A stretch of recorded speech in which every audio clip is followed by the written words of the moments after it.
હું હીરાભાઈ જોટવા વસાવા સામે ગંભીર આક્ષેપ જાહેર ખુલાસો આપના કરું છું નેતા કે ચૈતર વસાવા હાલ ખોટા વિસાવદરની આક્ષેપ કરી ચૂંટણી રહ્યા જાહેર છે. થઈ છે. જલારામ કન્સ્ટ્રક્શનમાં એવા મારી વખતે ભાગીદારીનો આપ આક્ષેપ કરે છે. પાર્ટીના વિસાવદરની ચૂંટણી નજીક ચૈતરભાઈ આવે છે વસાવા ત્યારે આવા આક્ષેપ કરે છે.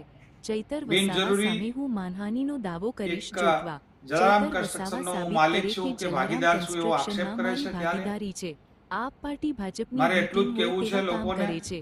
મંત્રીના ચૂંટણી પુત્રો સામે કૌભાંડની તપાસ કોંગ્રેસે વિસાવદરની કરાવી પ્રજા છે. ઉપર મને લોકોનું વિશ્વાસ છે ધ્યાન કે ભટકાવવા માટે કોંગ્રેસને આવા આક્ષેપ જીતાડવા કરે છે. માટે કૌભાંડ કટિબદ્ધ અંગેની થઈ છે. તપાસને ત્યારે ડાયવર્ટ કરવાનો પ્રયાસ કરે છે.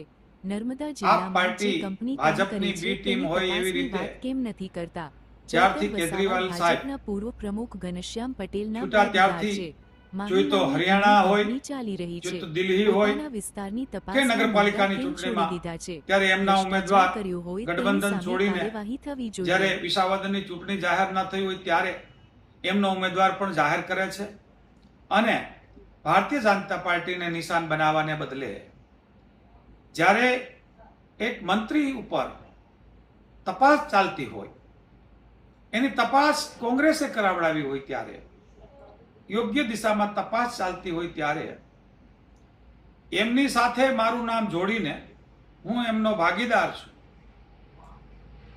લોકોનું ધ્યાન ભટકવા માટેનો મોટો પ્રયાસ કર્યો છે કે જે એમણે સીધું ભાજપને મદદ કરવાનો ઈશારો કરે છે. કારણ કે મંત્રીશ્રીના દીકરાની ધરપકડ થાય એ વખતે હું કે મારા કોઈ સમર્થકો એમાં હોય તો ચોક્કસપણે ધરપકડ થવી જ જોઈએ અને ઉજાગર થવું જોઈએ.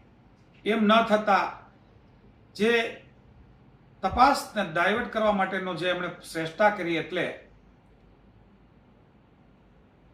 જલારામની વાત કરીને પોતે વાત કરે છે ત્યારે જે નર્મદા જિલ્લામાં જે ધારાસભ્ય છે, ક્યાંની વાત કરું, એ વિસ્તારની વાત કરું, એ જિલ્લાની વાત કરું, તો છેલ્લા 3 વર્ષમાં જે કંપનીઓ કામ કરે છે એમની તપાસની વાત નથી કરતા.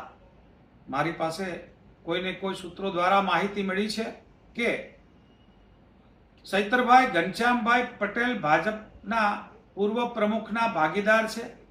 એમના નામની માહી નામની કંપની ચાલે છે. એ ભાગીદારી સાથે સાથે ત્યાંના લોકલ ધારાસભ્ય પણ ની પાસે પણ કોઈ એક દાહોદની કંપની છે. એમની તપાસ કરવાની વાત કરવી જોઈએ.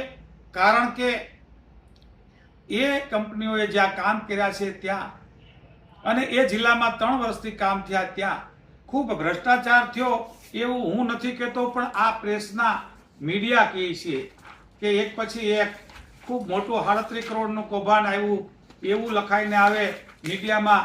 અરે આ તપાસ છે એમને પડતી મૂકીને પોતે એ જે ભાગીદાર છે ભારતીય જનતા પાર્ટીના પૂર્વ પ્રમુખની હારે એ વાત છોડીને જ્યારે કોઈની ઉપર આંગળી કરે છે ત્યારે મારે એમને કહેવું છે કે ભ્રષ્ટાચાર જેને કર્યો હોય એને પકડીને પૂરે, પણ કરોડોનો ભ્રષ્ટાચાર નથી થયો હશે. હેલો ગુજરાત ન્યૂઝ ચેનલમાં બધાને નમસ્તે. ચાલો મિત્રો ફરી મળીશું.